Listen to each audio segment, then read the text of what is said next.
Sobat cerdas, sekali fermentasi ampas kopi, kita akan memperoleh dua produk sekaligus, yaitu pupuk organik cair dan pupuk padat ampas kopi atau kompos. Selain dua hal itu, di video ini akan membahas bagaimana dosis dan aplikasinya untuk tanaman. Ini fermentasi ampas kopi saya sendiri selama kurang lebih 3 bulan. Sudah penuh satu jeligen ukuran 5 liter. Kita akan pisahkan dulu pupuk organik cairnya dengan endapan ampas kopinya.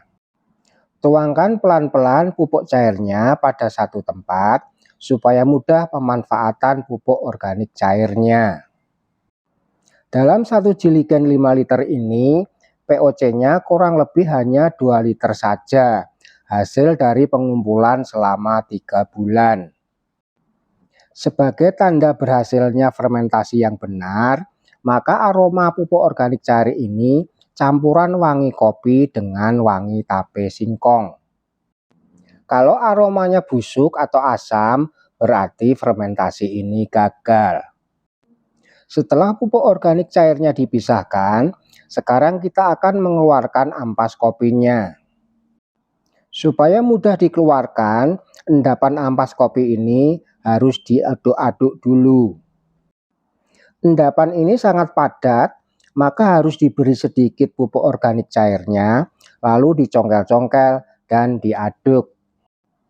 Pastikan pengadukannya benar-benar merata, sehingga mudah untuk mengeluarkannya. Memang harus sabar mengaduknya karena lubang jiligen ini kecil. Di dalam karung ini berisi kompos humus bambu. Kita tuangkan di sini ampas kopinya. Kompos dalam karung ini sekaligus sebagai penyaring yang efektif antara ampas kopi dengan pupuk cairnya. Pupuk organik cair kopi yang meresap ke dalam kompos akan menjadi dekomposer tambahan untuk humus bambunya. Sedangkan ampas kopinya akan tertahan di lapisan atas. Biarkan ampas kopi di dalam karung kompos ini selama 1 hari agar kadar airnya berkurang. Setelah 1 hari, maka ampas kopi ini keadaannya lembab saja. Tidak becek seperti di awal penuangan di karung ini. Ampas kopi ini jangan dijemur, tapi diangin-anginkan saja di tempat yang teduh supaya mikrobanya tidak mati. Sobat cerdas, sekarang ampas kopi ini sudah siap jika digunakan sebagai pupuk padat.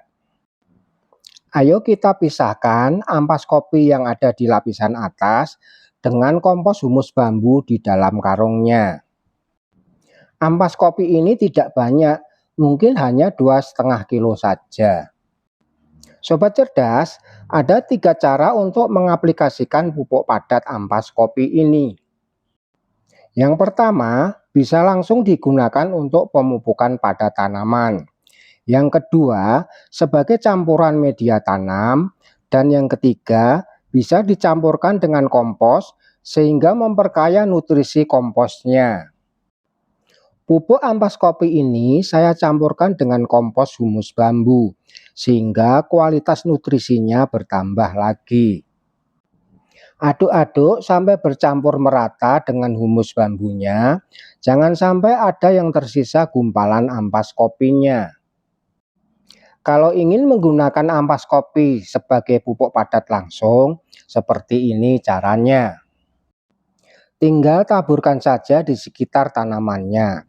Satu tanaman cabai seperti ini cukup setengah cup gelas air mineral atau kurang lebih 100 gram saja. Sedangkan untuk pengaplikasian pupuk organik cairnya seperti ini. Untuk 4 liter air dicampur dengan 400 ml pupuk organik cair kopi, yang artinya menggunakan perbandingan 1:10. 1 bagian pupuk organik cair dicampur dengan 10 bagian air. Kemudian dikocorkan pada tanaman seperti ini. 1 tanaman cabai dalam polybag ini cukup dikocorkan pupuk organik cairnya kurang lebih 400 ml saja atau 1 gayung ini.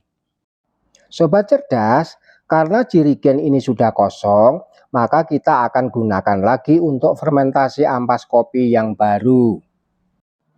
Pupuk organik cair ampas kopi itu cukup 100 ml saja sebagai dekomposernya. Kemudian baru dimasukkan ampas kopi yang baru. Nah, sekarang kita mulai awal lagi fermentasi ampas kopinya. Dekomposernya sudah ada, maka tinggal masukkan saja setiap ada ampas kopi yang baru. Dan jangan lupa tutup jerigennya dengan airlock supaya gas dari fermentasinya bisa lancar keluar. Dan selanjutnya beri tanggal awal fermentasinya supaya kita tahu sudah berapa lama fermentasi itu berlangsung. Demikianlah seterusnya berkelanjutan. Setiap ada ampas kopi tinggal dimasukkan saja lalu tutup rapat dengan airlocknya. Sobat cerdas, setelah penuh jerigennya baru digunakan pupuk organik cair dan pupuk padat ampas kopinya. Minimal 1 bulan dalam fermentasi sudah bisa digunakan. Selamat mencoba ide sederhana ini yang bisa melatih kesabaran kita dalam mengolah limbah kopi untuk menyuburkan tanaman. Terima kasih sudah menonton video ini sampai akhir. Jangan lupa like, subscribe, share, dan komen. Nantikan video berikutnya yang pasti akan lebih inovatif dan solutif.